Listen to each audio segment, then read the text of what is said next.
nanay at tatay ko dito sa Pulilan kung saan ako nagpapagawa ng bahay. Pero dahil dakilang plantita nga ang nanay ko, ay nako, ang pasalubong niya sa akin ay halaman. So daw niya kasi kung tulungan na maglinis dito sa bahay. Ngayong araw na din kasi ako maglilipat ng mga gamit namin. Simulan nga namin maglinis dito sa part ng kwarto, lalo na yung mga bintana dahil kakakabit pa lang yan. At naman no, nagtulong na nga kami dito sa sahig at kinutkot namin yung mga pintura na natira. Puting-puti kasi yung bahay namin, lalo na yung tiles, kaya naman halatang halata kapag madumi. Kaya walang lugar yung mga salawla dito sa bahay na to. Madali lang naman magkutkot ng pintura, ang mahirap lang ay dahil sobrang dami ng mga talsik. Buti na lang talaga katulong ko tong sinanay ko sa paglilinis dito sa bahay. Kung hindi, Diyos ko, baka mag-overheat ako. Dahil nga Kapampangan yung nanay ko, Diyos ko, napakahilig maglinis niyan. At sabi nga nila kapag daw Kapampangan, mahilig mga likot at mangalkal.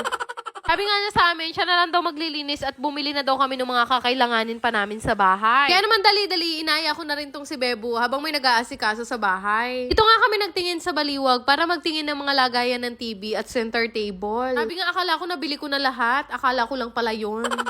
Bilisang paghahanap nga lang at buti na lang talaga magaganda yung mga gamit dito. Pero dahil 55 inches nga yung TV namin, naghanap nga kami ng medyo malaki-laki. Tapos doon naman sa center table, yung maliit lang. Agad-agad din nakapili kami kasi magaganda yung mga gamit dito at halos lahat naka-sale. At nung makabayad na nga kami, pina-assemble na rin namin kila kuya yung mga binili namin dahil kasya naman yun dito sa sasakyan na dala namin. Super ingat nga sila dahil babasagin tong nabili ko. Pero anyway, nalagay naman nila ng maayos. Tapos dumiretso pa nga kami dito sa Wilcon. Nakilala na nga ako nung guard at ang sabi niya sa akin, kakagising ko lang daw yata kasi nakapantulog pa ako.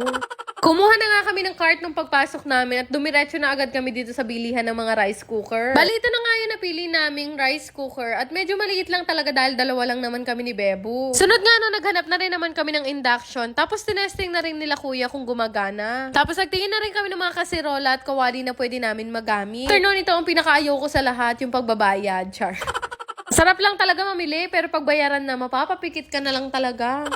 Bumili na nga rin kami ng bigas kanina. Tapos sabi ko kay Bebo, bago kami maglipat, kailangan maglagay muna o mag-alay muna kami ng bigas at asin. Sakto nga, binigyan pa kami ng puon ni Mami. Alam ko nga, ginagawa lang to tuwing New Year, yung naglalagay ng pera dito sa taas. Pero ginawa ko pa rin para madaming blessing.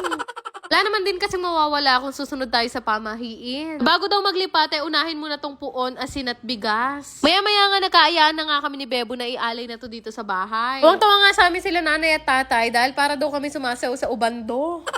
Pero sa totoo lang, pinractice talaga namin to ni Bebo bago kami pumasok. Char.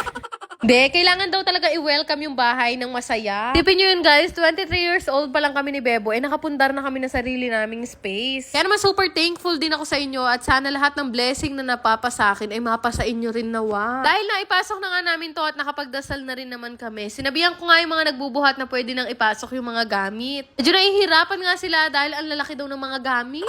Pero buti na lang, successful nilang naipasok. Noong mga time nga na to, Diyos ko, kinakabahan ako baka mabalbal yung mga salamin ko. After noon, yung sunod ko naman pinabuhat itong mga balbalin din na pinamili namin kanina. Ay, daan-daan lang. Mga ngadakol kayo sa akin.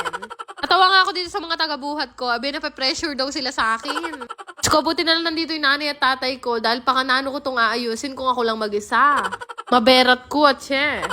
Grabe ito nga sopa na to, tagal na namin binili, ngayon pa lang siya i-unbox, oh. Pero grabe pala yung feeling kapag ka nag-unbox ka na ng mga gamit na naipundar mo. Grabe, kitang-kita ko nga yung tuwa ng nanay at tatay ko. Ngayon nga, naiintindihan ko na kung bakit dati pa lang gusto na nila akong ilayo sa mga taong hindi daw healthy sa akin. Kaya naman totoo ang chismis, guys. Makinig lang tayo sa kanila at hindi tayo mapapariwara. Kaya maya nga, sunod ko na pinabuhat itong cabinet na sobrang laki. Diyos ko, ba't pinakalaki rugong ganyan?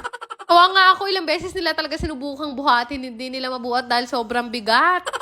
Ano naman, nagtawag pa si Bebo ng iba pang tutulong para mabuhat na nila. Dahil sa sobrang bigat niyan, nakakalabas siya ng tumbong. Hinto-hinto tuloy sila sa pagbubuhat dahil binubuisit ko tong mga bata. Diyos ko, ako'y kumakarog para sa salamin ko. Nakshuta, pag nabalbal yan, Diyos ko, mateko. Nakaba pa nga nila ako ng very light dahil hindi nila maitayo. Sko, pinagpawisan talaga sila ng malapot at malagkit dahil sa pagtatayo ng cabinet na to at pinakabigat na ganyan. Buti naman naitayo at nailagay na nila dyan sa sulok. Kahit anong mangyari, hindi ko na yan malilipat. Bigat na yan, dyan na siya mamamatay at mabubulok.